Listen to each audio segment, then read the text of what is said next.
Labas rytas, brangi bažnyčia, sveikinam visus. Šį baltą žiemos rytą atvykusius čia, iš įvairiausių Kauno kampelių pradedant, iš Vilniaus turim svečių ir turim svečių iš Ukrainos ir netgi iš Amerikos.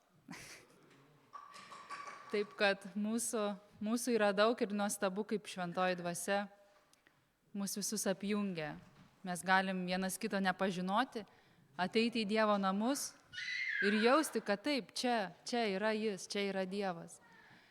Ir aš praėjusią savaitę, mąsčiau ir klausiausi pamokslą ir skaičiau Dovydo psalmę 51. Turbūt žinot, jinai gan tokia žymi apie Dovydą, kaip jis atgailavo dėl savo nuodėmės. Ir žinot, toje psalmėje man išryškėjo vienas dalykas, ko Dovydas labiausiai bijojo ir ko jis prašė Dievo. Dovydas sako 11 eilutėj: neatstumk manęs nuo savo veido ir savo šventos dvasios netimk nuo manęs. Jis labiausiai bijojo šitų dalykų, jis labiausiai bijojo netekti Dievo artumo. Jis žinojo, kas tai yra, jis jau buvo to paragavęs, jis nuolat buvo Dievo artume, buvime, jis troško būti jo namuose, jis tokias psalmes nuo pat ryto ieškodavo Dievo, vakare savo dieną baigdavo kartu su juo. Ir vienintelis dalykas, kurio jis labiausiai bijojo, tai prarasti tą artumą, kuris keičia. Ir tai, žinokit, tikrai tai yra pats brangiausias dalykas, kurį mes galim turėti. Tai yra Dievo artumas, jo buvimas, žinojimas ir jautimas, kad Jis šalia, kad Jis palaiko, Jis niekada nepaliks. Ir net būna kartais, kai nutolstam ir prarandam tai, Jisai sako: artinkitės prie manęs ir aš artinsiuosi prie jūsų. Ir jeigu mes jo ieškosim, mes tikrai visada jį rasim, nes Jis tą pažadėjo. Tad linkim kiekvienam šiandien šiek tiek labiau priartėti prie Viešpaties ir visą ateinančią savaitę jo ieškoti.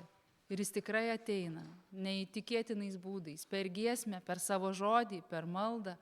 Jis tikrai prakalba ir tai galiu patvirtinti, tai yra pats nuostabiausias dalykas. Ir šį rytą pradėkim, kaip Dovydas pradėdavo, šlovindami jį su giesme. Tad kviečiu visus atsistoti.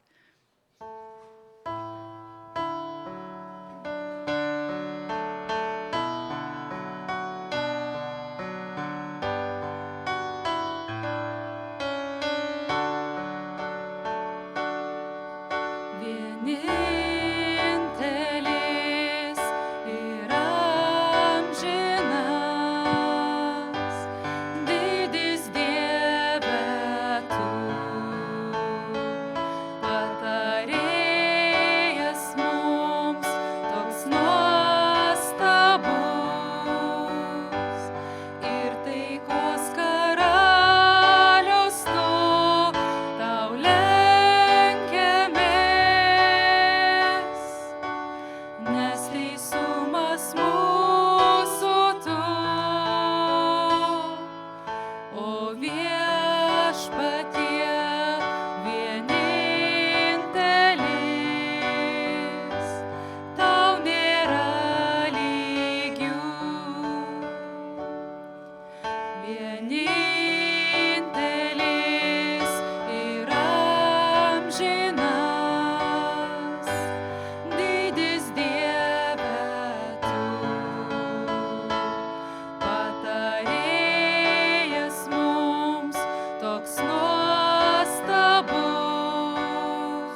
už tavo didelę malonę, už tavo meilę, už šitą laiką dovanotą mums būti kartu su tavimi ir vienas su kitu.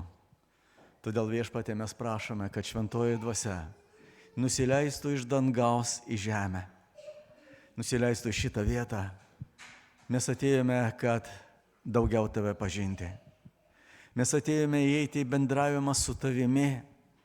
Mes norime būti pripildyti tavo jėga, tavo išmintimi, kad būtume tavo atstovai šitame pasaulyje, kad neštume tą gerą žinią Evangeliją.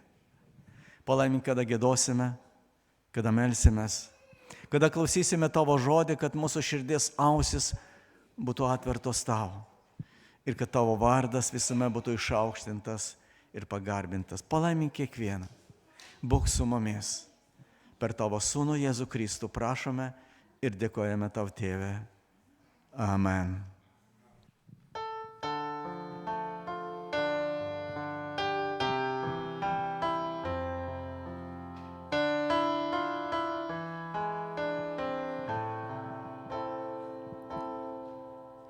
Милости Твоей полна вся земля, милости Твоей полна жизнь моя. Милость Твою Ты превознес над судом, возлюбил и вел в свой дом. Милости Твоей полна вся земля, милости Твоей полна жизнь моя. Милость Твою Ты превознес над судом, возлюбил и вел в свой дом. Ты спас меня, и я оправдал, освободил от вины. Ты спас меня, и я оправдал, освободил от вины. Милости Твоей полна вся земля, милости Твоей полна жизнь моя. Милость свою Ты превознес над судом, возлюбил и вел в свой дом. Милости Твоей полна вся земля, милости Твоей полна жизнь моя. Милость свою Ты превознес над судом, возлюбил и вел в свой дом. Ты спас меня, и я оправдал, освободил от вины. Ты спас меня, и я оправдал, освободил от вины.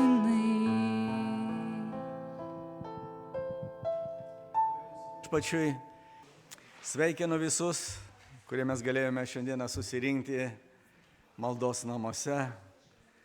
Žinot, mes atėjome čia, kad viešpats pradėtų mums kalbėti. Mes atėjome čia, kad pradėtume mokytis iš mūsų viešpatės ir kad Dievas apginkluotų mus savo ginklais, kad mes išeitume ir būtume panašus į mūsų viešpatį. Sveikinu, kurie žiūri mus per internetą. Mes giedojame giesmę apie Dievo gailestingumą. Gailestingumas. Kada mes pasižiūrėsime į mūsų Dievą ir Raudų knygoj 3 skyrius 22 eilutė kalba apie mūsų viešpatį. Koks jis yra? Jis sako, viešpatės malonė nepraniko, jo gailestingumas dar nepasibaigė. tai atsinaujina kas rytą ir didelė yra jo ištikimybė. Dievo malonė. Žinot, Dievas duoda saulę, mėnulį, lietų, nežiūrint, kokie yra žmonės, pikti, geri, nuodėmingi, jis duoda. Jis rodo savo gailestingumą, savo meilę žmonijai. Ir aišku, jis laukia, kad žmonės galėtų artėti, kad žmonės galėtų atgailauti, žmonės galėtų šauktis jo. Ir buvo laikas, kada priėjo vienas įstatymo žinovas pas Jėzų ir sako, ką aš turiu daryti, kad turėčiau ir paveldėčiau amžiną gyvenimą. Ir Jėzus jam sako, žinai įstatymus. Mylėk Dievą visas širdimi, visų protų, visomis jėgomis, į savo artimą kaip save patį.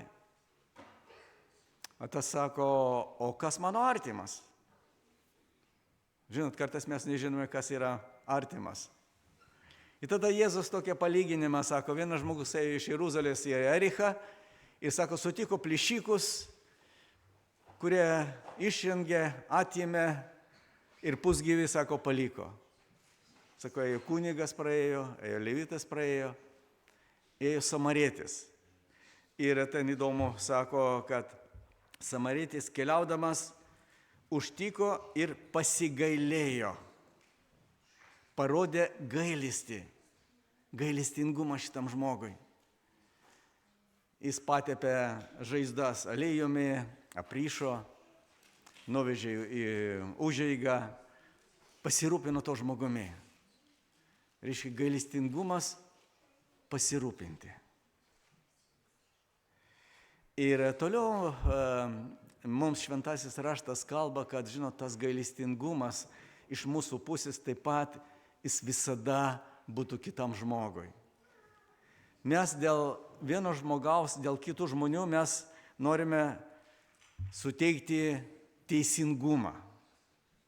Bet žinot, kada liečia mus asmeniškai, tada mes norime mums gailestingumą, kad žmonės būtų daugiau gailestingi. Ir apaštalas Jokūbas jis kalba apie tai, kad sako, teismas negailestingas tam, kuris neparodo gailestingumo. Ir todėl yra labai svarbu, brangus broliai seserys, mums gyvenime rodyti gailestingumą, gailestį, malonę vienas kitam. Nes tame yra Dievo meilės išraiška, tame yra palaiminimas ir mums patiems. Jis sako, gailestingumas triumfuoja prieš teismą. Tai Dievas tie palaimina mus šiandien, būdami kartu. Giedokime, šlovinkime, melskimės, klausykime, kad jo vardas būtų išaukštintas ir pagarbintas. Šlovė Dievui. Dabar skaitysime šventąjį raštą. 2 Samuelio knyga, 22 skyrius, nuo 1 iki 23 eilutės. 2 Samuelio knyga, 22 skyrius, nuo 1 iki 23 eilutės. Dovydas kalbėjo viešpačiui šios giesmės žodžius tą dieną, kai viešpats jį išgelbėjo iš visų jo priešų ir iš Sauliaus rankų. Jis sakė, viešpats yra mano uola, tvirtovė ir išlaisvintojas. Dievas yra mano uola, juo pasitikėsiu, jis mano skydas ir išgelbėjimo ragas, mano apsauga ir mano aukštas bokštas, mano gelbėtojas. Tu gelbsti mane iš smurto. Šaukiuosi viešpaties, kuris vertas gyriaus, ir tai būsiu išgelbėtas nuo priešų. Mirties bangos supo mane, bedievių antplūdis gąsdino mane. Pragaro kančios apraizgė mane, mirties pinklis laukė manęs. Sielvarte šaukiausi viešpaties savo Dievo. Jis išgirdo savo šventykloje mano balsą ir mano šauksmas pasiekė jo ausis. Susviravo, sudrebėjo žemė ir dangaus pamatai sujudėjo ir drebėjo, nes jis užsirūstino. Iš jo šnervių kilo dūmai, iš burnos veržėsi naikinančios liepsnos, įkaitosios žarijos skraidė. Jis palenkė dangų ir nužengė. Tamsa buvo po jo kojomis. Jis skrido ant Herubo ir lėkė vėjo sparnais. Jį supo tamsūs skliautai, vandenys, tiršti debesis. Nuo spindesių prieš jį užsidegė žarijos. Viešpats sugriaudėjo iš dangaus, aukščiausiojo balsas pasigirdo. Jis laikė strėles ir išsklaidė juos, žaibai sunaikino juos. Iškilo jūros dugnas, atsivėrė žemės pamatai nuo viešpaties balso ir jo rūstybės kvapo. Ir iš aukštybės jis ištiesė ranką ir paėmė mane, ištraukė iš gausių vandenų. Jis išgelbėjo mane iš galingo priešo, iš tų, kurie nekentė manęs, nes jie buvo stipresni už mane. Jie puolė mane aną pražūtingąją dieną, bet mano atrama buvo viešpats. Jis išvedė mane iš platybės ir išlaisvino mane, nes jis pamėgo mane. Viešpats atlygino man pagal mano teisumą, pagal mano rankų švarumą atmokėjo man. Aš laikiausi viešpaties kelio ir neatsitraukiau nuo savo Dievo nusikalsdamas. Jo įsakymai buvo priešais mane ir nuo jo nuostatų neatsitraukiau. Amen. Dar girti jo vardą, girti jo šventą vardą. Pakilkim.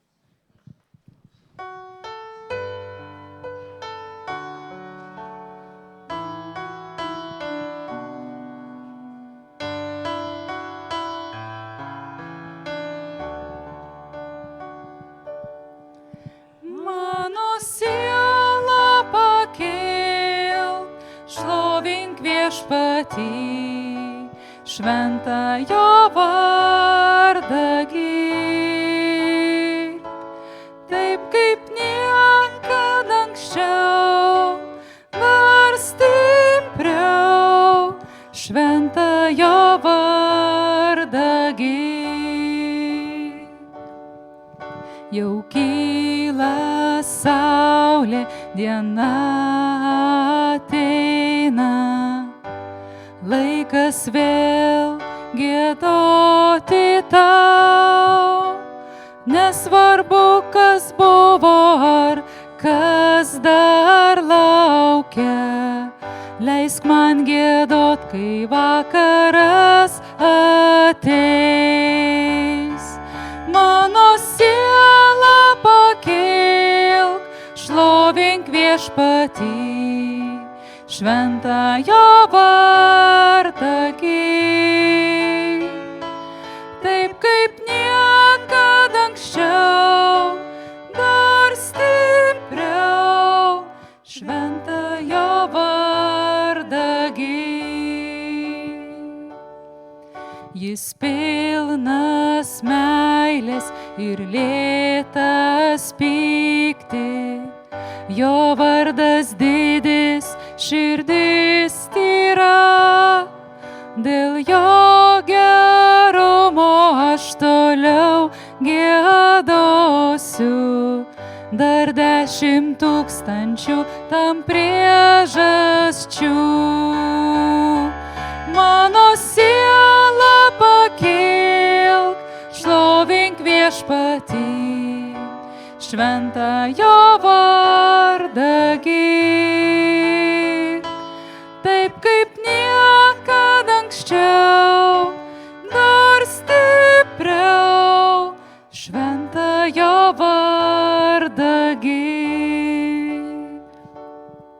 Ta diena, kai mano jėgos baigsis, kai baigsis laikas, visi vargai, kiek kartų aukštinsiu jo begalinę šlovę, dar 10 000 ir amžinai.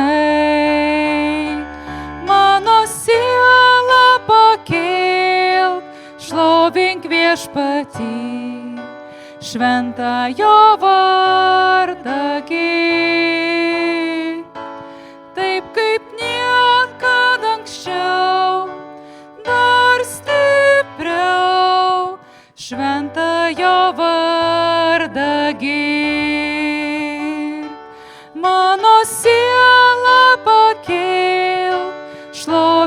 viešpatį, šventą jo vardą gink. Taip kaip niekad anksčiau, dar stipriau, šventą jo vardą gink.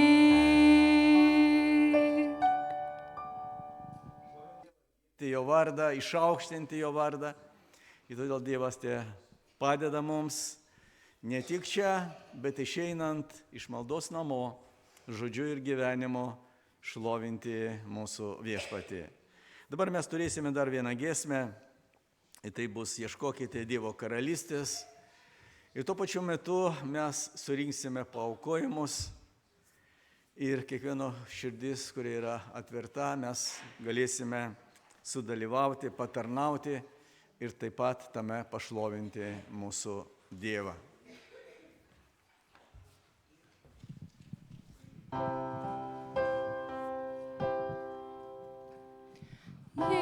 Ieškokite Dievo karalystės ir jo teisybės, o visa kita bus jums pridėta. Aleliu, aleliuja. Ne viena duona gyvas žmogus, bet kiekvienu žodžiu iš Dievo lūpų išeinančių. Aleliu, aleliuja.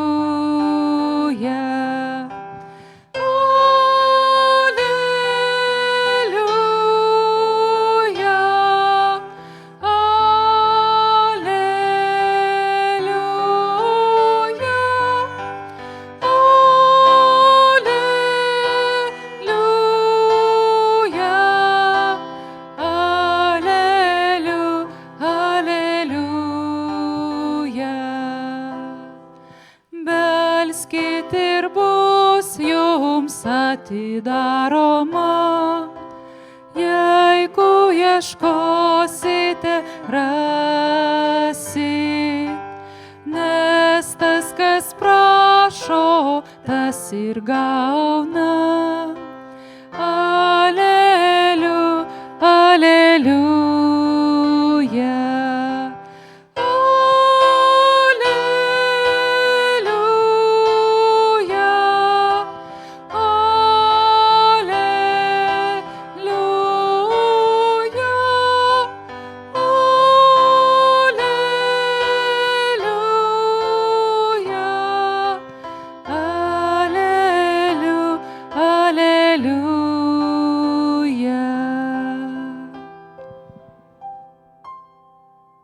Viešpatie, mūsų Dieve, tu esi pasaulio valdovas, tu viešpatie mus pamilai, tu nori mus palaiminti, tu viešpatie davėjai daug pažadų, kuriais mes galime remtis, nes tu mus pamilai, tu nori mus palaiminti kiekvieną dieną ir mes galime jais remtis, džiaugtis ir šlovinti tave. Ačiū viešpatie už kiekvieną dieną, dėkojame, kad galime būti čia, šlovinti tave iš visos širdies. Ateik viešpatie ir priartėk prie mūsų. Tau tegul būna garbė ir šlovė. Amen.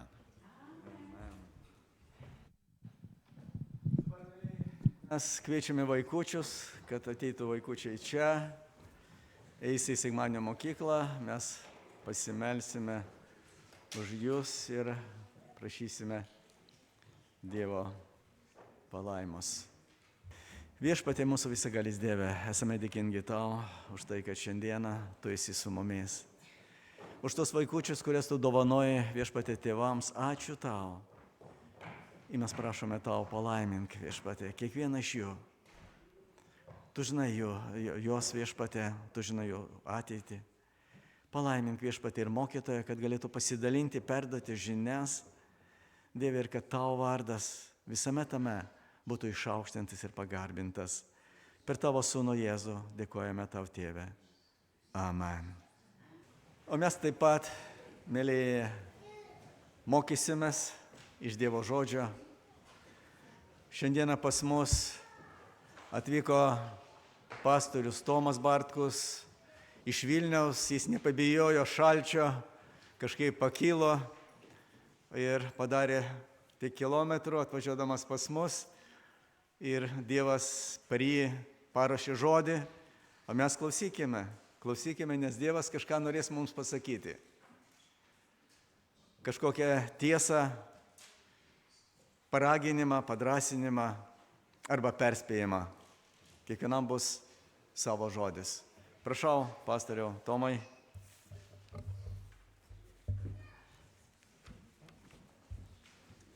Paskui prie maldos tada. Labas rytas, būkite pasveikinti Viešpaties ir Gelbėtojo Jėzus Kristaus vardu. Ačiū Dievui, kad galėjom saugiai atvykti iš Senųjų Trakų. Ačiū Jums už maldas, už paramą, už Dievo meilę. Ačiū Dievui už gerą žiemą. Prisimenam senus laikus. Antra kronikų knyga. Taip pat trumpai dar pasakysiu, kol verčiamės antrą kronikų knygą, Dievas ir toliau leidžia tarnauti kalėjime, antrame Pravieniškių kalėjime, jau bus 6,5 metų. Mūsų tikslas skelbti Jėzaus Kristaus Evangeliją, bendrauti,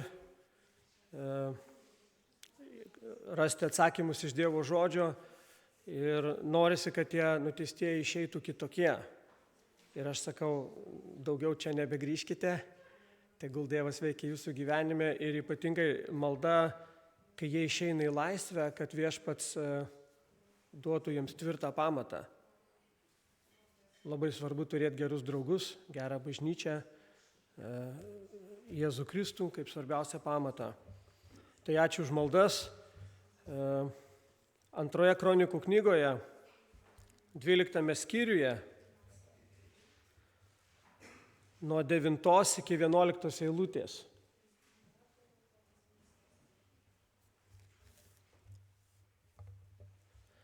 Egipto karalius Šišakas užpuolė Jeruzalę ir paėmęs Viešpaties namų ir karaliaus rūmų turtus, viską išvežė. Jis paėmė ir auksinius skydus, kuriuos Saliamonas buvo padaręs. Karalius Roboamas padirbdino jų vietoje varinių skydų ir juos pavedė sargybos viršininkams, kurie buvo prie karaliaus rūmų. Karaliui einant į Viešpaties namus, sargybiniai juos neždavo ir po to juos vėl padėdavo į sargybinių patalpą. Labai įdomus tekstas, mes truputėlį pažiūrėsime ir skyrių. Po galingo Izraelio karaliaus Saliamono, Izraelio karalius suskyla į dvi dalis. Į pietinę ir šiaurinę karalystę. Truputėlį kontekstą pažiūrėkime. Judas su Benjaminu buvo pietinė karalystė, kurias valdė Saliamono sūnus Roboamas mūsų tekste, o kitas 10 Izraelio giminių valdė Jeroboamas. Jos atsiskyrė nuo Judo ir daugiau nebebuvo kartu. Roboamas, karalius, kurį mes žiūrėsime, pradėjo valdyti kraštą būdamas 41 metų ir 17 metų valdė kraštą. Žinia tokia šį rytą: variniai Roboamo skydai arba pigios replikos gyvenimas. Kiekvieną istoriją Dievas įdeda į šventą raštą su tikslu, kad pamokyti mus svarbių pamokų ir pamastyti, galbūt kažką aš turėčiau pakeisti savo gyvenime, užduoti tam tikrus klausimus. Taigi pirmas dalykas, ką mes čia matome, kad karalius Roboamas valdžioje. Mes žiūrėsime 12 skyrių nuo pradžių, po truputėlį. Kai Roboamas įtvirtino karalystę ir sustiprėjo pats, kol kas čia sustosiu. Taigi mes matome Roboamo gyvenime ir dar yra Karalių knygoje 2 svarbiausi gyvenimo prioritetai. Būti inauguruotam karalium ir įtvirtinti savo autoritetą. Kiekvienas mes turime prioritetų savo gyvenime. Pas krikščionys vieni, pas kitus kiti. Ir Roboamas norėjo būti karalium. Čia buvo jo gyvenimo svajonė. Ir prasmė. Šiaip nieko blogo turėti garbės ir aukštą poziciją, bet ne visi su tuo susitvarko. Jei tu vieną dieną tapsi karaliumi, patirsi savo kailiu. Tai nėra taip lengva. Didelė pagunda, nuo kurios susisuka galva, didelė šlovė, nuo kurios susisuka galva, ir tai įvyko Roboamo gyvenime. Mes matome daugybę pavyzdžių iš karalių gyvenimų, kurių patirtis rodo, jog ateina su šlove ir garbe ateina didelės problemos, dideli nuopoliai. Ir, mėlyjei, nenuliūskite, bet dauguma iš mūsų karaliais ir karalienėmis greičiausiai netapsime. Tai Dievo apsauga mums nuo pagundų bereikalingų. Ir šiaip mūsų gyvenime dažnai Dievas mus laiko žemiau šiek tiek. Mes pamatysime, ir tam yra svarbus tikslas. Taigi Dievas leidžia Roboamo troškimams išsipildyti. Kai kurių dalykų mes jau taip trokštame, be galo, be krašto. Ir Dievas sako, gerai, aš tau leisiu pabūti toje vietoje, pasižiūrėti. Taigi jis ateina į šlovę, jo troškimai išsipildo, jis buvo inauguruotas karalius ir per eilę metų įsitvirtino valdžioje, to, ko jis ir norėjo. Ir Dievas tikrai kartais mūsų gyvenime leidžia mums daryti vienus ar kitus dalykus, kurių mes labai norime. Bet po to, kas yra, tada yra kita kalba. Ir žiūrėkite, kas vyksta toliau Roboamo gyvenime. Kada jis įsitvirtino ir sustiprėjo, jis asmeniškai ir su juo visas Izraelis apleido viešpaties įstatymą.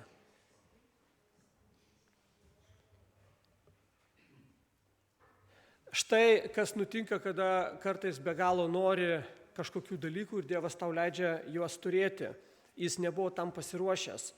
Mes žinome iš įstatymo 17 skyriaus, aš dabar neskaitysime, 18-20 eilutės, karaliaus pareiga buvo, tarp daugybės, kurias jis turėjo, pirmiausia buvo pasidaryti įstatymo nuorašą iš Levio giminės kunigų ir laikyti jį pas save. Jis turėjo skaityti Dievo žodį per visas savo gyvenimo dienas, kad išmoktų bijoti viešpaties ir gyventų Dievui patinkantį gyvenimą. Ir čia ne tik visų karalių, ar ne, yra atsakomybė, tai yra visų Dievo žmonių, bet karalius ypatingai, ir Dievas tai buvo įsakęs. Nežinau, ar Roboamas tą nuorašą pasidarė. Vėliau iš teksto matysiu, kad kaip ir nelabai. Ir dabar, kada karalius yra valdžioje, mes pamatome jo gyvenimo charakteristiką. Žinai, vienas dalykas, ką žmonės apie tave galvoja.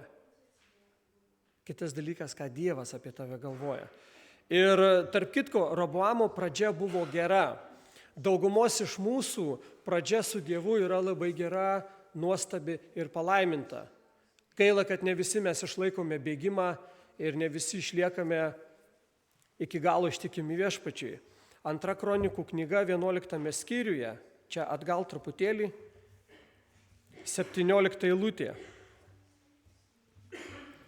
Jie sustiprino Judo karalystę ir padarė Saliamono sūnų Roboamą stiprų 3 metus. Nes tuos metus jie vaikščiojo Dovydo ir Saliamono keliais. Taigi, ačiū Dievui už to žmonės, kurie įkvėpė. Tarp kitko, Roboamo mama buvo Maka, jinai buvo pagonė. Žinom, kad Saliamonas turėjo problemų, jis turėjo labai daug žmonų. Ir dauguma iš jų buvo pagonės ir aišku, jos nukreipė Saliamono širdį. Bet štai čia gera yra pradžia. Ir aš visada sakau, brangus Dieve, leisk mums užbaigti bėgimą iki galo. Ne tik tai gražiai pradėti su viešpačiu, bet iki galo bėgti, nors mes griūname, puolame, kažkas mums nutinka, kad tu mus pakeltum viešpatie. Broliai seserys mums paskambintų, pasiteirautų, kaip mes gyvename. Pasakytų gerą žodį, paguostų ir mes atsistojame ir sakom, aš noriu tarnauti toliau. Tiek daug yra krikščionių, kurie meta tarnystės, viską, ką Dievas davė. Ir tiesiog, ar tai liūdesys, ar tai išbandymas, ar tai sielvartas, ar tai problemos, ar tai šeimoje kažkokie dalykai yra ir tai labai sunku. Ir kartais tavo žodis, broliams ar seserims, skambutis, SMS, tai yra tiesiog aukso vertės. Ir kaip pastorius minėjo, ir gailestingumą parodykime. Tai yra daug iš tikrųjų. Todėl pradžia Roboamo yra gera. Ir štai toliau, matai, kada yra tavo pradžia gera, tu esi jautresnis ir minkštesnis. Jis su tauta seka Dievą. Jis dar jaunas, jis dar nepatyręs, jis nori įsitvirtinti ir jisai klauso patarimų ir jisai dar seka Dievą. Bet kada jo gyvenimo charakteristika, kada jisai sustiprėjo, kada jisai tapo kietas, pasimatė jau tikras veidas. Kai kurios aplinkybės parodo, kokie mes iš tiesų esame. Ir jis asmeniškai ėmė jaustis padėties šeimininkas. Ir mes nenorime barti Roboamo, mes tik tai norime pasimokinti iš jo pamoką savo gyvenime. Ir mes matome, kad Dievas jam nebuvo nei pirmoje, nei antroje vietoje. Čia yra 2 rašto vietos, kurios labai aiškiai pasako visą jo gyvenimo charakteristiką. Pirmiausia, 12 skyriuje 14 eilutė. Jis darė piktą, nes neparuošė savo širdies, kad ieškotų viešpaties.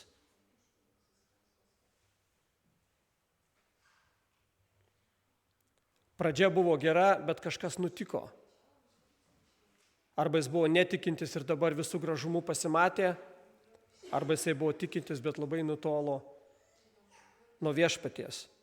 Tai vat pirma charakteristika, kurią pateikia Dievo žodis apie jį. Antra charakteristika pirmoje eilutėje. Jis ir visas Izraelis apleido viešpaties įstatymą.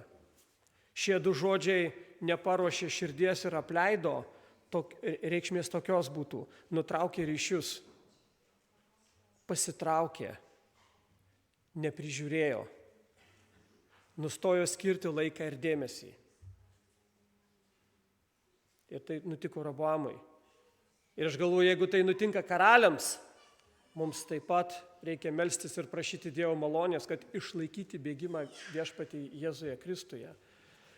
Žinote, Roboamas paveldėjo iš savo tėvo Saliamono visus turtus ir visą šlovę. Jis galėjo toliau nuoširdžiai ieškoti Dievo ir jam tarnauti visą širdimi. Dievas jam parūpino visus reikiamus resursus, bet kokiam geram projektui įgyvendinti. Jis turėjo visas galimybės. Jūsų bažnyčia turite daug įvairių projektų ir tai yra nuostabu. Ir ačiū Dievui, lėšų kartais pritrūksta, kartais nepritrūksta, mes meldžiamės, Dievas parūpina, bet Dievas veda. Ir jis mato mūsų troškimą tarnauti, padėti, daryti vienus ar kitus dalykus. Roboamas galėjo visą spektrą įvairiausių programų daryti. Jis yra tautos vadas, jis viską paveldėjo iš savo tėvo. Bet Roboamo mintys ir širdis truputėlį kitokie buvo. Jis padarė viską strategiškai. Pirmiausia, įgavo tautos pasitikėjimą. Aš noriu, kad tu manim pasitikėtum. Kai tu manim pasitikėsi, tada mes pasišnekėsim, ar ne? Tokia buvo Roboamo strategija. Ir 1 Karalių knyga, 14 skyrius nuo 21 iki 24 eilutės, ten pateikiamas ilgas Roboamo tamsos darbų sąrašas. Jis daug stabų pristatė. Nuvedė tautą nuo viešpaties. Iš tikrųjų. Ir, įgrimzdo į didelę tamsą. Ir kodėl aš pradžioje pamokslo perskaičiau apie varinius skydus Roboamo.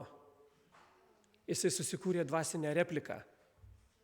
Aš noriu būti ir geras Dievui, ir noriu daryti savo tamsos darbus, kuriuos darau. Bet taip pas Dievą nebūna. Bet visą laiką lyderis visada užduoda toną kitiems. Arba sekti įkvėpia paskui Dievą, arba nutolti nuo jo. Taigi jis pats apleido Dievą su visa tauta. Aišku, kai asmeniškai pavyzdys toksai karaliaus, tai ir tauta pasiekė jo pavyzdžių. Žmonės kaip avys seka paskui ganytoją. Mes sakom, Jėzus Kristus mūsų ganytojas. bet jis duoda taip pat ir žemiškos ganytojus, pastorius, ar ne, lyderius, į kuriuos mes lygiuojame. Mes stebime jų gyvenimą, mes matome jų dievotumą, mes matome jų pasišventimą ir sakom, žinai, aš noriu irgi taip gyventi, aš noriu sekti paskui. Bet Roboamui Dievo dalykai tapo nesvarbus. O čia yra aliarmas, kada man Dievo dalykai tampa nesvarbus. Žinai, gal jam ir niekada jie nebuvo svarbus. Viskas buvo tik religinė imitacija dėl akių, kad pasiekti savo tikslus. Aš sakau kalėjime nuteistiesiems. Lietuva oficialiai deklaruojama religingas labai kraštas, ar ne? Ir tada klausiu, tai ką mes čia veikiame? Reikėtų uždaryti visus kalėjimus. Ir visą. Nes jeigu tu sakai, dėl to kalbant apie Roboamą, aš ir sakau, jeigu tu netikintis, sakyk, aš esu netikintis. Bet jeigu tu netikintis ir prisidengi religiją, čia yra didelis pavojus. Jeigu tu sudarai įvaizdį, imidžą, kad tu esi dievotas, ką padarė Roboamas tautos akise, vienas iš būdų, kaip įtikinti tautą, kad jis yra geras lyderis, tai tiesiog eiti į šventyklą. Tuo metu dar nebuvo bažnyčios, eiti į šventyklą. Todėl, mėlieji, ir yra tas tekstas, ir tie Roboamo variniai skydai, mes ir matysime, jie neša labai svarbią dvasinę mums tiesą. Ir kol Roboamas buvo jaunas, jo širdis buvo jautri ir minkšta. Kai tik jisai sustiprėjo savo valdžioje ir įtvirtino savo autoritetą, jisai sukietėjo. Jis pasidarė padėties šeimininkas ir pradėjo vadovauti. Žinai, kol tu esi silpnas, esi daug jautresnis ir minkštesnis Dievui žmonėms. Labiau ieškai Dievo, labiau klausai patarimų, jautriau reaguoji ir jautriau elgiesi su kitais žmonėmis. Kai tavo sveikata silpna, ir sakai, broliai, seserys, melskitės už mane. Mes esame minkšti. Kai mano finansai silpni ir gyvenimas griūna, aš būnu minkštas ir jautrus, aš sakau, Dieve, padėk man. Kai darbe ir namuose iškyla rimtos problemos, aš tyriu savo gyvenimą, ką ne taip padariau, jautriau ieškau Dievo, aš meldžiuosi. Kai mums būna krizės gyvenime, mes suprantam, kad net pats mylimiausias žmogus negali spręsti mūsų problemų. Viešpats yra numeris 1, niekas neužims, nei žmona, nei vyras neužims viešpaties vietos tavo gyvenime. Ir mes tai pradedame mąstyti, mes pradedame remtis tik į Dievą. Tik Dievas yra mano ganytojas ir guodėjas. Aš garantuoju, kad kiekvienas iš mūsų turime daug krizių, turėjome daug krizių, kažkas dabar yra kriziai ir dar mes eisime į krizes. Tai mus grūdina, išlaiko minkštesniais ir jautresniais, iš tikrųjų. Bet kai viskas gerai pas tave su finansais, labai daug uždirbi, gerai stovi, kai tavo sveikata gera, kai darbe labai gerai, visi tave gyrė, pakelia, kai saldu namuose, tai yra palaiminimas ir te laimina jūs Dievas, bet mes kartais užsimirštam ir įsijaučiame, mes tampame padėties šeimininkai. Gerai, kai Dievas laimina ir aš noriu, kad tau būtų saldu namuose ir darbe ir viskas super, bet kartais mes tokie žmonės, mes tiesiog užsimirštame. Ir įsijaučiame ir tampame padėties šeimininkai, iš tikrųjų. Ir nesuprantam, kad per akimirką galim viską prarasti. Per akimirką sveikata, finansai, šeimos padėtis, viskas gali greit sugriūti. Ir mes tada vėl šaukėmės Dievo. Nežinau kaip tu, bet aš dėkoju Dievui už problemas. Pasirodo, jos reikalingos, kad mane minkštinti. Žinot, tokia problema yra kaip išdidumas. Roboamas labai ją sunkiai sirgo. Iš tikrųjų. Ir tam, kad mus palaikyti šiek tiek nuolankesnius, Dievas duoda problemų mūsų gyvenime. Ne dėl to, kad Dievui malonu matyti, kaip mums sunku, tikrai ne. Bet iš prigimties mes labai ambicingi, išdidus, užsispyrę. Ir Dievas turi mums vaistų, Dievas turi savo metodiką, kaip ateiti pas mus. Todėl ačiū Dievui už problemas. Dovydas karalius sako, naudinga man buvo nukentėti, kad tavo įstatymų pasimokyčiau. Ir kadangi Roboamas įsijautė ir 4 metus jis jau nebevaikščiojo su Dievu, pirmus 3 metus dar šiaip netaip laikėsi, nuo 4 metų prasidėjo jo nuopolis. Pareina Dievo disciplina. 2 Kronikų knyga, mūsų 12 skyrių, žiūrėkite, paskaitykime, 1 eilutę paskaitykime nuo 2 iki 4. 5 karaliaus Roboamo valdymo metais Egipto karalius Šišakas puolė Jeruzalę, nes jie nusikalto viešpačiui.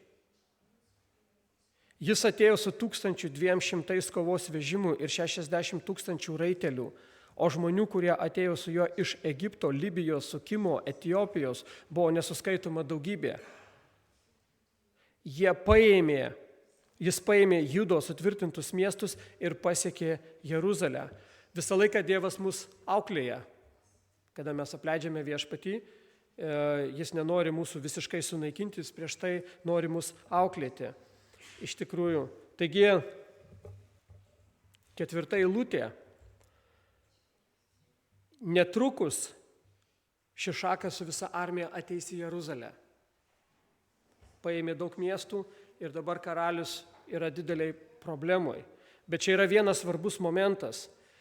Prieš Šišakui ateinant į Jeruzalę su armija, Dievas siunčia pranašą pas karalių.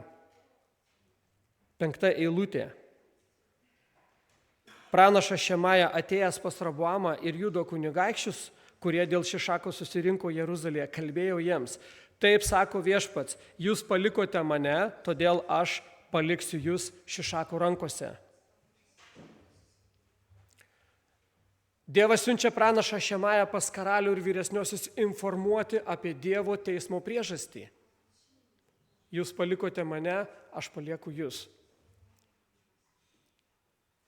Dievas labai aiškiai parodo, už ką jis disciplinuoja. Jis nenori palikti žmogaus tokioje būsenoje, jis nori jį išgelbėti. Jis nori veikti jo gyvenime. Dievas nori, kad tavo gyvenimas būtų palaimintas, pilnas džiaugsmo, kad tu ramiai miegotum, kad tu būtum sveikas, kad turėtum gyvenimo prasme. Jėzus Kristus ir atėjo į šį pasaulį padaryti tave laimingų Dievo akyse. Nesakau šio pasaulio standartų, ar ne? Dievo akyse. Duoti ramybę, duoti atleidimą ir pakeisti gyvenimą. Ir yra nuteistieji, kurie įtiki Kristumi, jų gyvenimas iš esmės pasikeičia.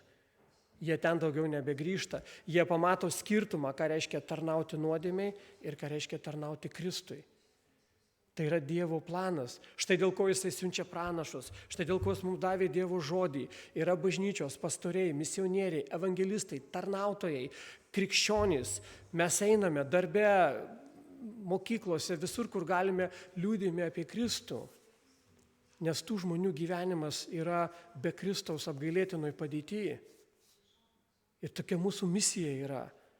Ir Dievas siunčia pranašą pas karalių, kuris atsitraukė nuo Dievo, kuris yra blogas ir vertas rūstybės, prieš užimant Jeruzalę. Tai yra Dievo malonė, tai yra Dievo gailestingumas, perspėti, įspėti.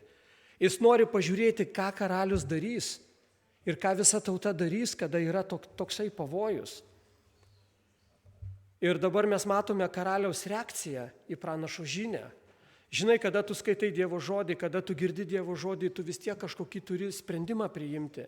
Yra kažkokia reakcija tavo gyvenime. Ir karalius reaguoja. Kada pasako, tu palikai mane, aš atiduosiu tave į Šišako rankas. Pirmą kartą aš skaitau Roboamo gyvenime dalinį pasižeminimą. Izraelio kunigaikščiai ir karalius nusižemino ir tarė: teisus yra viešpats. Viešpats matydamas, kad jie nusižemino, kalbėjo Šemajai, kadangi jie nusižemino, aš jų nesunaikinsiu, bet greitai išgelbėsiu. Mano rūstybė neišsilies ant Jeruzalės per Šišaką, bet bus jau skirtumas jo gyvenime. Jie taps jo tarnais, kad žinotų, kuo skiriasi tarnavimas man ir svetimai karalystėje. Įstatymė yra tokia eilutė: netarnavai viešpačiui, turėdamas apsčiai visko, tai tarnausi priešui, kęsi alkį, šaltį, badą, nuogumą. Ir čia yra pamoka ir Dievo disciplina 5 karaliavimo metais. Ir kodėl aš sakau čia dalinis nusižeminimas, todėl kad vėliau mes pamatysime, kad realiai tai nėra tikra atgaila, kuri veda ir duoda teisumo vaisių. Dėl ko mes pradžioje ir skaitėme, kad jis padaro varinius skydus, kas parodo imitaciją, bet netikrą tikėjimą ir gyvenimą su Dievu. Taigi, kada jie dalinai atgailauja, toliau mes skaitome, kad Egipto karalius Šišakas užpuolė Jeruzalę nuo 9 eilutės ir paėmęs viešpaties namų ir karaliaus rūmų turtus viską išvežė. Jis paėmė ir auksinius skydus, kuriuos Saliamonas buvo padaręs. Ir karalius Roboamas padirbdino jų vietoje varinių skydų ir juos pavedė sargybos viršininkams, kurie buvo prie karaliaus rūmų. Karaliui einant į viešpaties namus sargybiniai juos neždavo ir po to vėl padėdavo į sargybinių patalpą. Egipto karalius Šišakas užpuola Jeruzalę su didelė armija ir viską paima, ką Saliamonas sukrauna per karalystės metus. Ten buvo tiek tonų aukso, jūs pamenat, tiek tonų sidabro sukrauta sandėliuose Jeruzalėj, karališki rūmai buvo pastatyti, sostas su liūtais, ten tokių nebuvo dalykų. Ir visą tai paveldėjo Jeroboamas, jis neišlaikė to šlovės. Žinai, kai tu lengvai kažką gauni, tu tada nevertini. Bet ką padaro Roboamas? Dar truputėlį leiskite pakalbėti apie auksinius Saliamono skydus, po to pakalbėsime apie varinius Roboamo skydus. Pirmoje karalių knygoje, mes dabar neskaitysime, aš tik pasakysiu, pirmoje karalių knygoje 10 skyriuje, nuo 16 iki 17 eilutės, ten yra auksinių skydų aprašymas. Auksiniam skydam pagaminti buvo sunaudotos beveik 2 tonos gryno aukso. Ir iš viso Saliamonas buvo padaręs 500 auksinių skydų, 200 didelių ir 300 mažų skydų iš gryno aukso. Visų šių skydų vertė buvo pasakiškai didelė. Aš pasidomėjau, aš galvoju, kiekgi galėtų kainuoti tie Saliamono skydai šiandieną.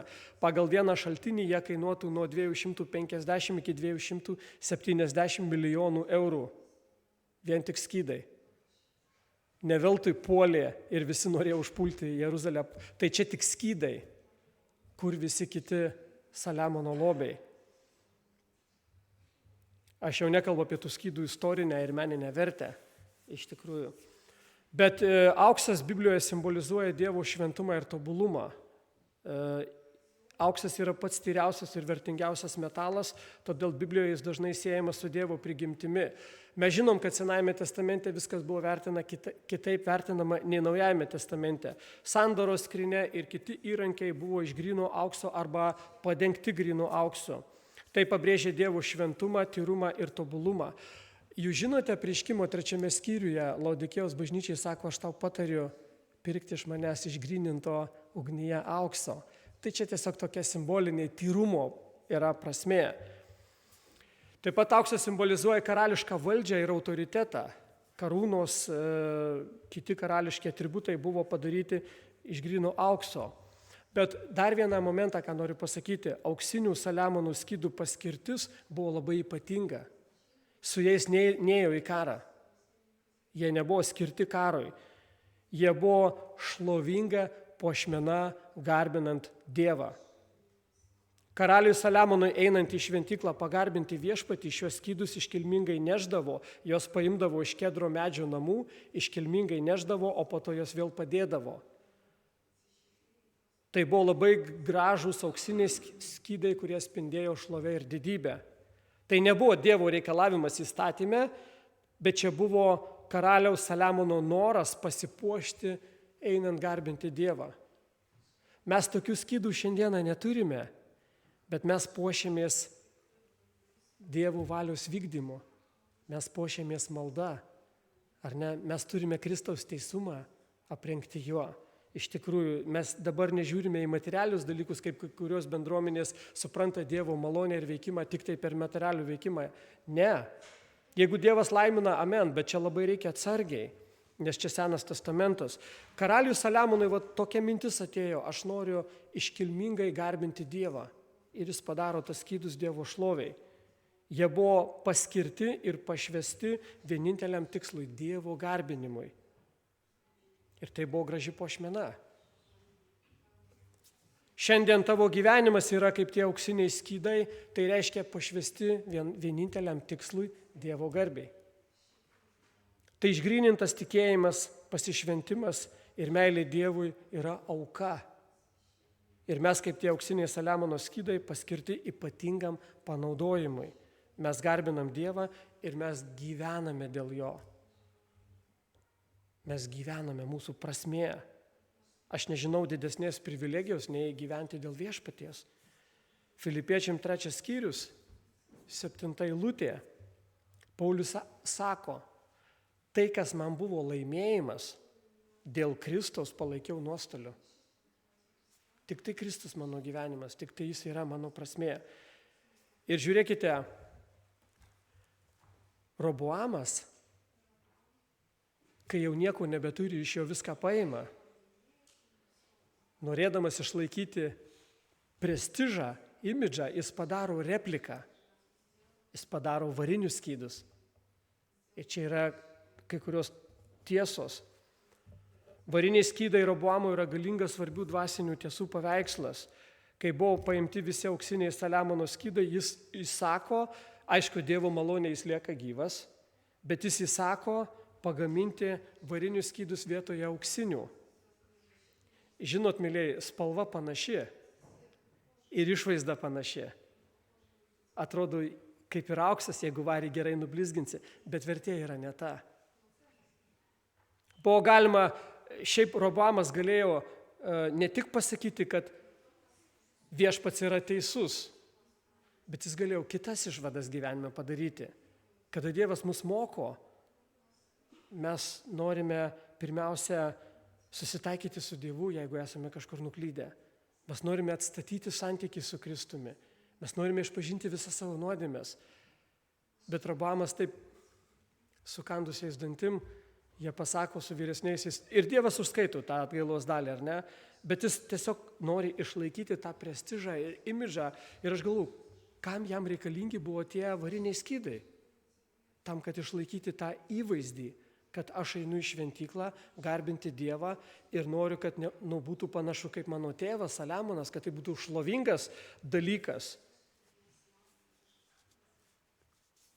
Jis galėjo nuoširdžiai atgailauti, parodyti gyvą tikėjimą ir sakyti, aš savo gyvenimą pavedu Dievui. Vat, kai mes skaitėme, jis neparuošė savo širdies, tai paruošti savo širdį, atsiverti Dievui. Pasakyti, Dieve, aš noriu vykdyti tavo valią. Gal jinai bus nemalonė, gal man reikės kažkokių dalykų atsisakyti, bet aš noriu tai daryti, nes tai yra nuostabiausia, tai yra tu geriau žinai. Ir Roboamas neparuošė savo širdies, jis neleido Dievui šventai dvasiai veikti jo širdį ir gyvenime. Jis užblokavo. Žinai, kaip Facebook'e arba kažkur tau nepatinka žmonės, tu tiesiog užblokuoji juos. Kad neerzintų, nevargintų ar ne, tiesiog užblokuoji. Tai Roboamas panašiai Dievą užblokavo, jis neleido jam veikti. Ir paruošti savo širdį, ateiti, garbinti viešpatį, atsiverti jam ir sakyti, aš priimsiu tavo valią, kokia jinai bus mano gyvenime. Aš nesiginčysiu su tavim, aš nesiaiškinsiu su tavim, aš tau neįrodinėsiu nieko, tiesiog leisiu tau veikti. Ir galų gale tu esi Dievas, kuriuo aš seku, o ne man priemonė kažką gauti. Kartais mums norim Dievą padaryti priemonę savo tikslams pasiekti.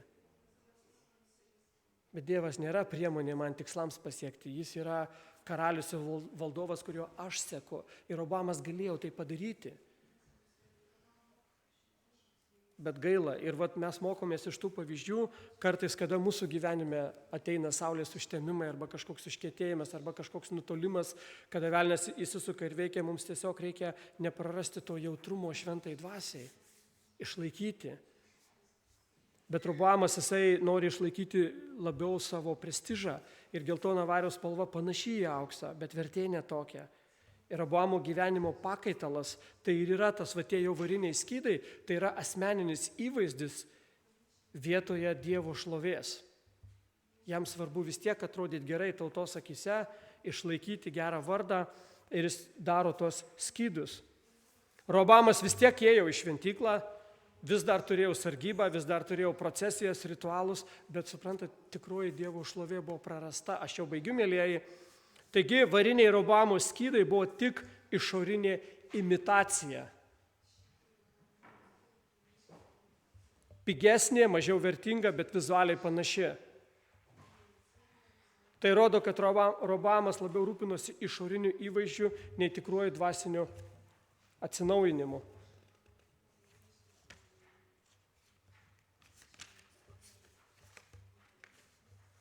Jie norėjo išlaikyti karališką imidžą pigiausią kainą. Variniai skydai buvo pigiausia pakaitališka alternatyva. Ir šiaip, kada pasižiūri varinius Roboamo skydus, tu pamatai, kiek daug pakaitalų Biblijoje yra, kada originalas sukeičia netikrais dalykais. Mes pamenam, kai Izraelis dykumoje pasidarė naują dievą, aukso veršį nusiliejo. Jis išoriškai blizgėjo ir sako, jis mus nuves į pažado žemę, bet tai buvo apgailėtinas pakaitalas. Izraelio karalius Jeroboamas, čia valdė Roboamas, o Izraelį valdė Jeroboamas, jisai pakeitė Dievo šlovę į atvaizdus ir pastatė 2 aukso veršius Danė ir Betelyje. Ir sako, per toli jums eiti į Jeruzalę. Čia buvo toks gudrus politinis, religinis žingsnis, bet tai buvo pakaitalas gyvojo Dievo garbinimo. Nadabas ir Abihuvas atnešė svetimą pakaitališką ugnį. Dievas buvo neprašęs. Mes dažnai darome dalykus, ko Dievas iš mūsų neprašo, bet nedarome tai, ką Dievas mums liepia. Izraelis pasitikėjo Egiptu labiau nei pažado žeme. Ir daug yra tų pakaitalų. Ir aš atrandu, kad žmogus toks jau yra. Jis nori kažkokį pigų pakaitalą vietoj originalo. Dėl to čia mums tokia yra pamoka. Mes sakome Viešpatie, mes nenorim pakaitalų savo gyvenime. Mylėjai, mums nereikia varinių skydų. Mums nereikia tos pakaitališkos aukos. Galima turėti gražias tradicijas, apeigas, bet jeigu nėra gyvo tikėjimo ir paklusnumo Dievui, tai tampa tik variniai skydai. Kompromisas su nuodėme ir pasaulio vertybėmis atima tikrąją šlovę ir palikdamas mums tik pakaitalus. Atrodo išvaizda panaši, bet esmė ne ta. Garbė Dievui, mes esame nuplauti avinėlio krauju, išteisinti tikėjimu, turime gyvą ryšį su Tėvu, bet kartais gal taip nutinka, kad kažkur tai pasirenkam varį vietoj aukso. Tai reiškia, mes nustojame skirti Dievui pirmą vietą ir paliekame Dievo pašaukimą dėl geresnių dalykų. Yra labai daug krikščionių, kurie Dievo valią išmaino į geresnės gyvenimo sąlygas. Aš važiuosiu ir gyvensiu ten, kur man yra geriau. Jeigu Dievas veda, prašau. Kartais norisi pasirinkti geresnį atlyginimą vietoj Dievo valios. Man negaila, jeigu Dievo valia tau būti New York'e, amen. Bet kažkodėl Dievas neveda mūsų misionieriauti į rytus. Mes vis traukiam į Ameriką, vis traukiam į vakarus ir taip toliau. Ir jeigu Dievas veda, tikrai nenuliūskite tie, kurie girdite ir galvojate, kad aš čia ar ne? Bet kažkas turi likti čia ir Lietuvoje vykdyti Dievo valią. Tai nėra lengva. Jie ten rašo, o mes čia tiek gaunam, čia mums taip gerai, mes čia taip, anaip, nu tai te laimina tave Dievas. Bet kartais širdį pasijauti, o kodėl Dieve ne man? O todėl, kad tu darai daug brangesnius dalykus. Jeigu tu žinai, kad tau yra būti čia Dievo valia, te laimina tave Dievas. Būk, kentiek, nes Dievas tave palaimins, kaip Jokūbą. Gavo 100 derlių, nes liko toje žemėje, kur Dievas jam pažadėjo, jis nevyko į Egiptą. Ir Dievas sako, jeigu būsi čia, aš tave palaiminsiu. Kartais turi likti čia, kur yra sunku ir sudėtinga. Bet tau yra Dievo valia, aiškumas yra. Ir aš sakau, Dieve, kai aš skaitau apie varinius Robamo skydus, tai toks prisidengimas tų originalių kažkokiom replikom, aš prisidengiu tikrus dalykus. Aš sakau, man to nereikia. Aš nenoriu varinių Robamo skydų, aš iš tikrųjų noriu gyventi ten, kur Dievas mane veda. Aš nenoriu palikti Dievo valią. Taip būna sunku, žiauru, nevertina, nesupranta ir taip toliau, kritika, bombarduoja tave, bet tu žinai širdį, kad tau čia yra Dievo valia. Vieną kartą aš buvau nuklydęs, man Dievas sakė daryti vienus dalykus, aš sakau, Dieve, žinai, man ir taip gerai. Labai pasigailėjau. Ir sakau, ne, no more, ne, Dieve, daugiau to nedarysiu. Nesvarbu, kokios bus sąlygos, būsiu ten, kur tu mane įstatei. Nesiginčysiu su tavim, nesiaiškinsiu, taip vadė. Viskas. Ir Robamas galėjo tai padaryti, bet jis padaro tokią repliką. Nu, kaip ir dalinai atgailauja, kaip ir su Dievu susitvarkysiu, bet labai svarbu ir toliau mano prestižas ir imidžas iš tikrųjų. Daugeliu žmonių geras finansinis stabilumas yra svarbiau už Dievą. Tai yra variniai Robamo skydai. Reputacija, sveikata, įvairūs malonumai, pasiekimui žmogui suteikia didesnę prasme.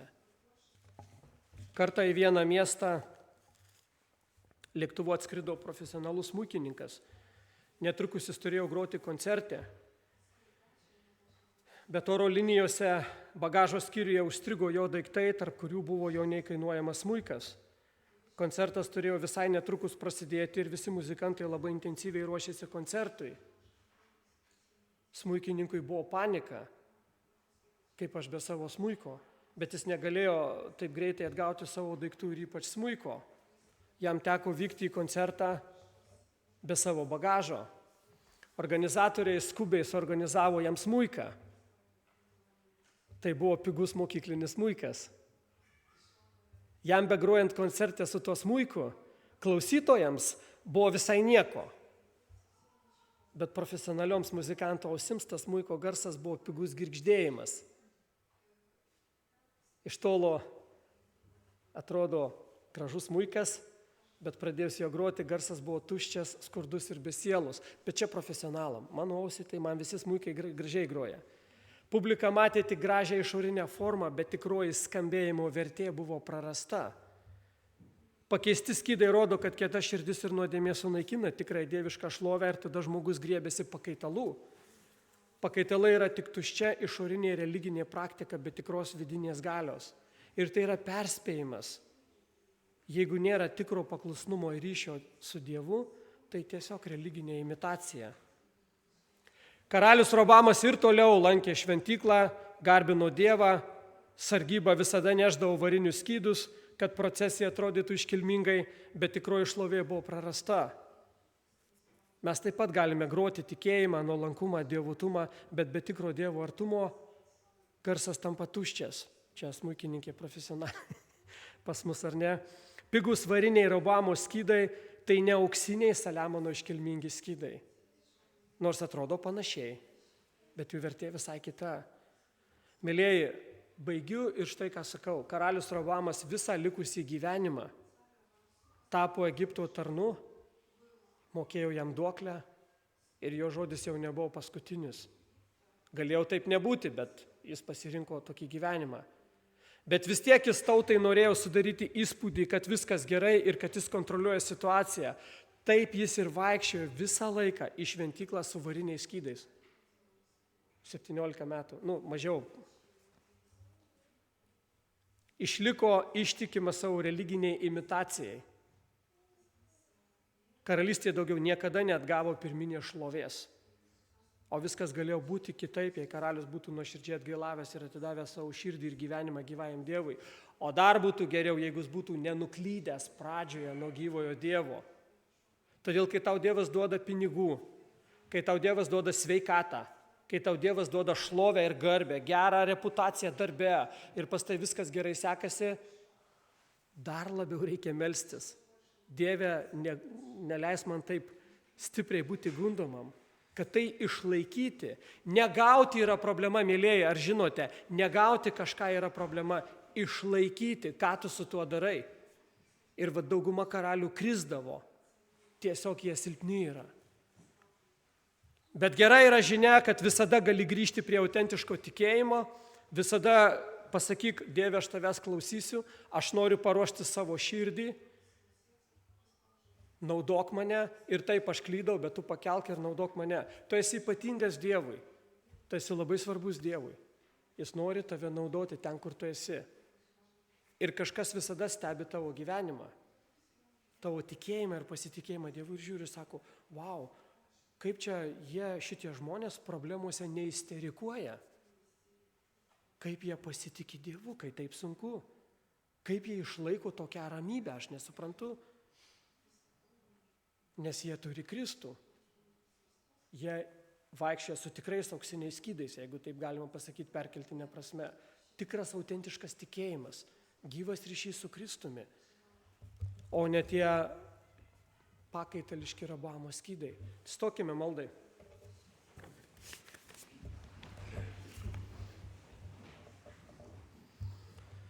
Mylimas Tėve, mes dėkojame už Jėzų Kristų, kuris išliejo šventą kraują ant Golgotos kryžiaus, kuris kviečia ateiti pas jį, atiduoti jam savo gyvenimą, nes jis nori pakeisti.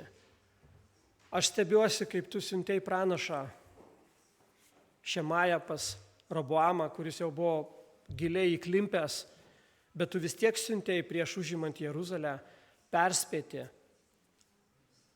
Ir Dieve, kada mes nutolstame, tu duodi tiek mums įspėjimų, palaimų, malonės, bet labai svarbu tuo nepiknaudžiauti, labai svarbu Viešpatie tai jautriai sureaguoti ir priimti tą žinią. Ir ačiū už tą dalinį Rehoboamo paklusnumą, tai dovanojo jam gyvybę. Jis išliko toliau Judė Jeruzalėje ir tada antras šansas jam susitaikyti su Dievu, atstatyti pilnai visus ryšius. Nereikia tų varinių skydų, čia niekam įspūdžio sudaryti nereikia. Reikia nuoširdžios, tikros širdies. Dieve, laimink šią nuostabią bažnyčią, pastorių Vladimirą, žmoną jo, vaikus, anūkus, brolius ir seseris šios bendruomenės, Viešpatie, kurie išvykę, kurie yra čia, apščiai, visokiojopai, pripildyk savo malonę, apsaugą gailestingumu. Dėkoju Dieve, kad čia yra originalas, autentiškas tikėjimas, Viešpatie, yra šventumo grožis, maldos, giesmės, meilė tau, Viešpatie, meilė artimui. Ir tikrai mes garbinam ir šlovinam visi kartu Jėzaus Kristaus vardu. Amen. Būkite palaiminti, ačiū už kantrybę.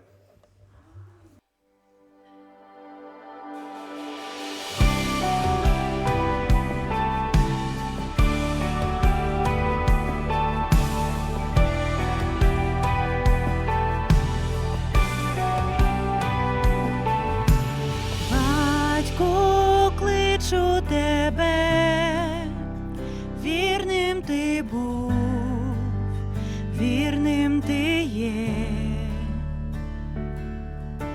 завжди поруч ідеш і бережеш серце моє. У тобі причини всі поклонятись, у тобі я все не буду боятись, життя моє і кожен подих, що ти даєш, нехай усе прославить, Боже, лише тебе.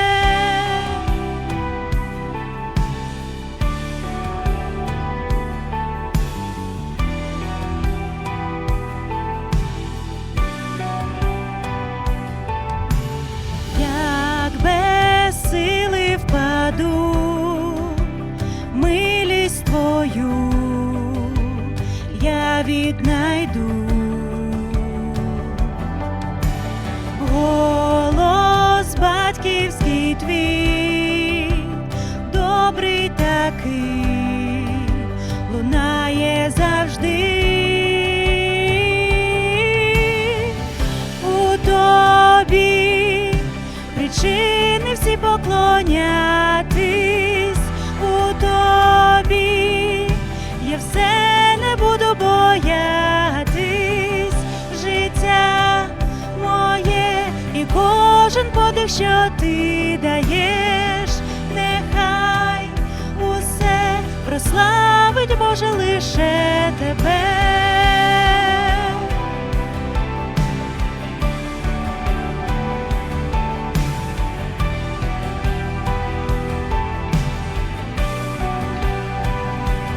І коли чудес не бачу я, співати буду навіть серед всіх випробувань. Я не забуду, кожне слово збудеться Твоє. Скоро, мій Ісусе, Ти прийдеш. Я чекаю, прославляю, і коли чудес не бачу я, співати буду навіть серед всіх випробувань. Я не забуду, кожне слово збудеться Твоє. Скоро, мій Ісусе, Ти прийдеш. Я чекаю, прославляю. Я чекаю, прославляю. Я чекаю, прославляю у тобі. Причини всі поклонятись у тобі. Я все не буду боятись, життя моє і кожен подих, що ти даєш, нехай усе прославить, Боже, лише тебе. Я чекаю.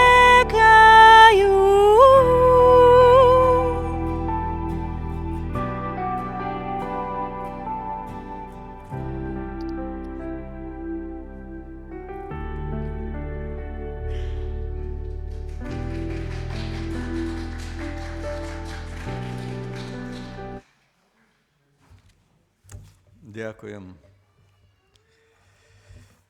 Ir taip, mėlyjei, dabar pas mus toks laikas, kada mes galime paliudyti apie mūsų viešpatį. Kai mes girdėjome giesmę, sako, aš laukiu Jėzaus, aš šlovinu Jėzų.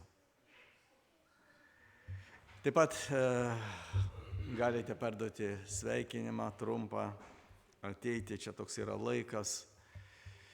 Žinot, Jėzus čia yra tokia brangenybė, toks skydas auksinis, kaip mes girdėjome šiandien.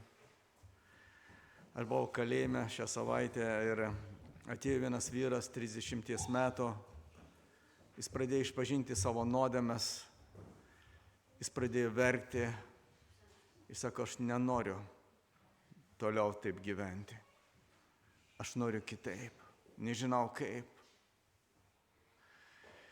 Ir aš sakau, žinai, vienintelis, kas gali tau padėti, tai yra Jėzus. Sakau, tu padarai 2 dalykus gerus. Sakau, tu gailėsi dėl savo nuodėmių. Sakau, tu išpažįsti savo nuodėmes. Sakau, liko dar 2 žingsniai. Atsiversti, palikti nuodėmes ir pradėti naują gyvenimą. Bet sakau, čia yra labai rimta. Nes sakau, tu išbandėjai daug dalykų, tu pasitikėjai savo išmintimi, žmonių išmintimi ir tau nepavyko nieko padaryti. Dabar yra Jėzus. Sakau, šventasis raštas. Sakau, duokit man šventąjį raštą. Aš daviau Naują testamentą, sakau, skaityk. Čia yra išgelbėjimas. Čia yra Dievo galia, Dievo jėga.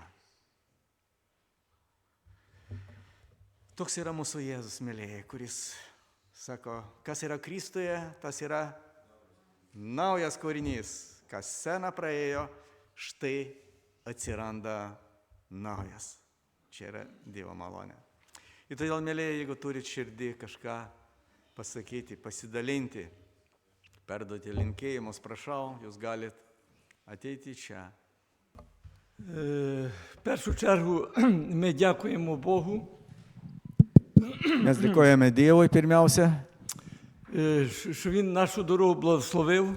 kad Jis palaimintų mūsų kelią. Я з дружиною, зі сином, з дочкою, з чоловіком, з дітьми, внуками. Mes su žmona, sūnumi ir su dukra atvykome, su anūkais atvykome čia. Ми приїхали до вас і можемо вас бачити, тому слава Богу. Šlovė Dievui, kad galime jūs matyti. І своїх рідних можемо бачити. Galima artimuosius pamatyti. Можливо, ви ту історію чули, я хіба так скажу чуть-чуть. Бо Trumpai istoriją gal girdėjote, aš pasakysiu. Що до 25 грудня, до Різдвяних свят ми собі спокійно жили. Iki Kalėdų 25 dienos gruodžio mes ramiai gyvenom. Знаєте, коли людина спокійно живе, таке життя, звичайний ритм життя йде. Kada viskas ramu, tai normalus gyvenimas toks atrodo eina. 26 грудня збиралися ми в зібрання. Gruodžio 26 dieną mes ruošiamės į pamaldas. 9 годин 20 хвилин. 9 valandą 20 minučių. Загорілася хата. Užsidegė mūsų namai. Одні сусіди з другої сторони, другі з другої, бо то ми так по сусідству. Ir kaimynai iš vienos kitos pusės. І звідси каже, що горить ваша хата. Sako, dega jūsų namai. Mes net nematom, bet kaimynai sako, jau dega. І вона так, загорілася раптом багато. Ir staiga iš daug pusių pradėjo degti. І все. Прийшлося, там самі вони речі взяти і тікати. Тікати з хати. Pagrindinius dalykus, ką spėjome paimti ir bėgti iš namų. І з одної сторони, здається, біда Iš vienos сталася. pusės tai yra bėda. І здається, нема за що дякувати Богу. Jie atrodo nėra už ką dėkoti Dievui. Але перед тим ми дякували Богу, дякували за ті допомоги, Божі благословення, за те, що Він нам Bet prieš tai mes visada dėkodavome Dievui už palaiminimus, kurias turėjome. А тут, здається, за що дякувати Богу. Bet dabar už ką dėkoti Dievui. Але, знаєте, ми дякуємо Богу. Bet mes dėkojame Dievui. Дякуємо Богу, що воно сталося в день. Ačiū Dievui, kad tai buvo dienos metu. Бо воно сталося вночі, можливо, вже б і нас не було. Jeigu tai būtų naktį, gal mūsų jau ir nebūtų. Це одна сторона. Tai yra viena pusė. Але якби, допустимо, якісь отримали опіки, лікарня, ще щось, то ще гірше. Galėjom apdegti, gali būti ligoninės ir taip toliau, dar būtų baisiau. Одним словом, коротко, ми за то дякуємо Богу і тимчасове Бог житло нам дав, тимчасове. Dėkojam Dievui už viską ir dabar turim kitą vietą laikinai, kur gyvenam. Тому і також багато добрих людей Бог дав. Dievas davė daug gerų žmonių, які допомогли фінансово. Які padėjo finansiškai. І так само дякуємо вам. Taip pat dėkojame ir jums. Тому що, наскільки знаємо, що теж пожертви ви збирали. Nes jūs rinkote paaukojimus. Для відновлення нашого будинку, що ми збудували. Kad mes galėtume atnaujinti savo namus. Тому дякуємо вам, нехай вам Бог Ačiū jums, kad Dievas palaimintų jūs visus. І нехай допоможе вам так само ваших. Ir kad padėtų visose jūsų sunkumėse, rūpesčiuose. Тому Божого вам всім благословення. Dievo palaimas jums visiems. Mėlyje, kas norėtų dar padėkoti Dievui už džiaugsmus čia yra sunku dėkoti už tokius dalykus. Bet žinot, yra dalykai, kur yra lengviau dėkoti. Dievas kartais mus veda tokiais keliais, kada mes pradedame matyti, už ką galima dėkoti Dievui. Kada su regėjimu biški būna kitaip, mes jau, oi Dieve dar nedėkoju, jeigu širdis pradeda streikuoti, sakom, oi Dieve ir už tą nedėkoju. Ir tada pradedame suprasti, kad už daugelis dalykų galima dėkoti. Jo, tai ačiū mūsų viešpačiui už viską. Gerai, mėlyje, dabar mes melsimės ir pasimelsime pirmiausia už mūsų jaunimą, kurie turi grįžti iš konferencijos, kad viešpats laimintų jų kelią, saugotų. Pasimelsime už sergančius, kad Dievas palaimintų. Kokie dar yra, kokie poreikiai turit, norėtumėt, kad mes pasimelstumėm. Jeigu turit, prašau.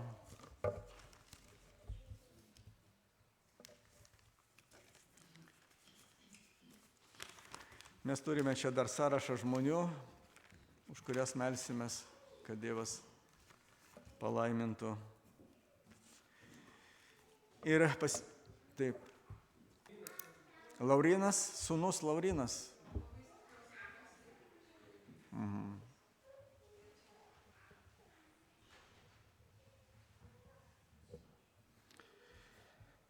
Gerai, mėlyje, kągi, melskimės, kad viešpats duotų mums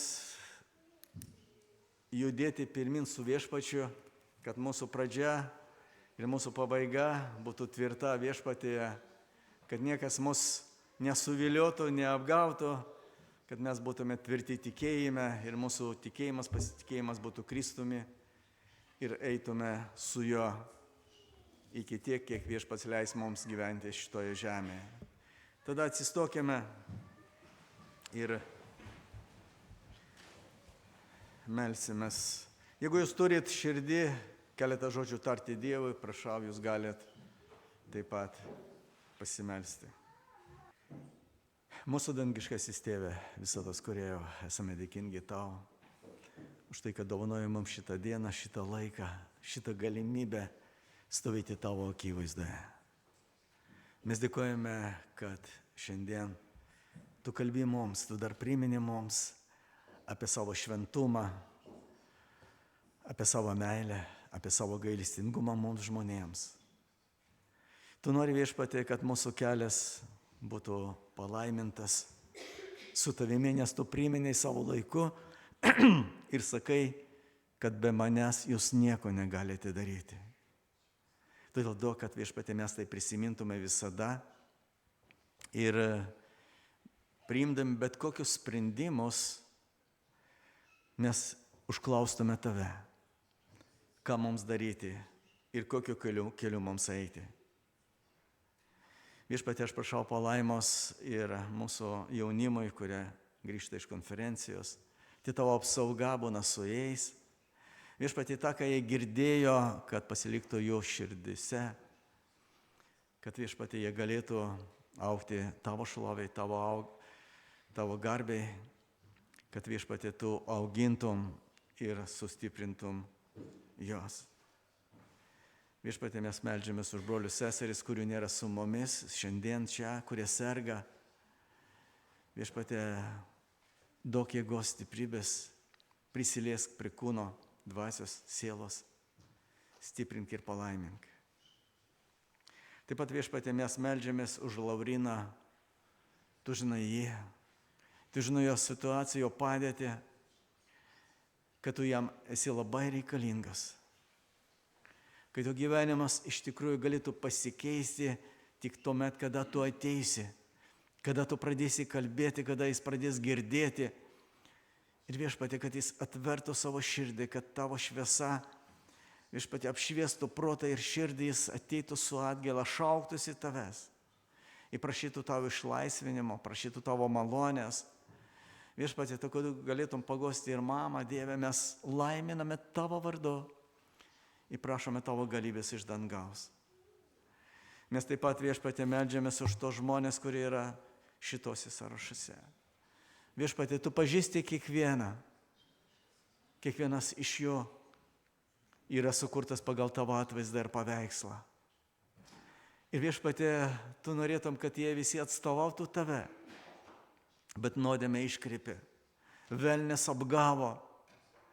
Ir šiandieną Jėzau savo gale, savo prisilietimu per šventąją dvasią, viešpatie, tu pradėk kalbėti, tu pradėk parodyti visą situaciją.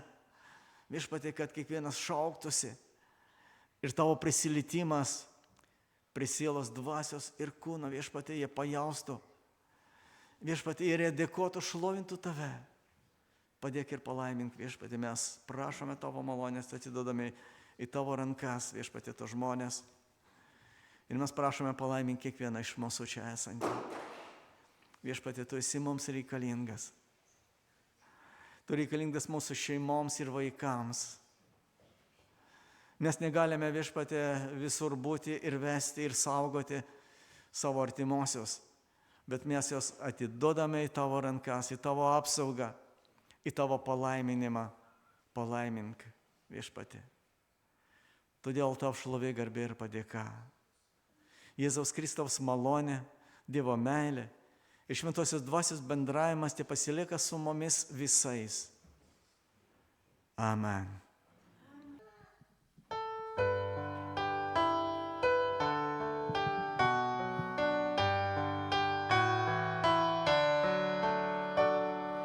Jei meilė valdo namuose, ten laimė ir taika. Kasdien pakyla širdyse, ten Dievui padėka. Jei meilė valdo namuose, ji žvilgsnį kreips aukštyn. Lydis palaima keliuose, o skurdas bėgs šalin. Jei meilė valdo namuose, taip gera ten visiems, nes Dievo žodis jo dvasia takus nušviečia jiems. Atsiųski Dieve meilę šią į širdis ir namus. Taip tavo vardas žmonėse pagarbintas tebus. Taip tavo vardas žmonėse pagarbintas tebus.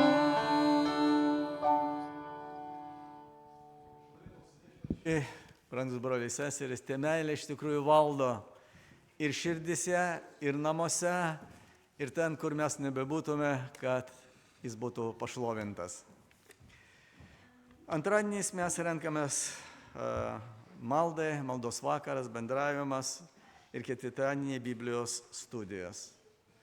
Todėl visus laiminame, Dievo ramybės, Dievo palaimos, tai visiems jums būna šlovė jam. O dabar dar atsigersime arbatos, neskubėkite į namus, pabendraukime, pasikalbėkime, pasidalinkime Dievo malonę. Dievo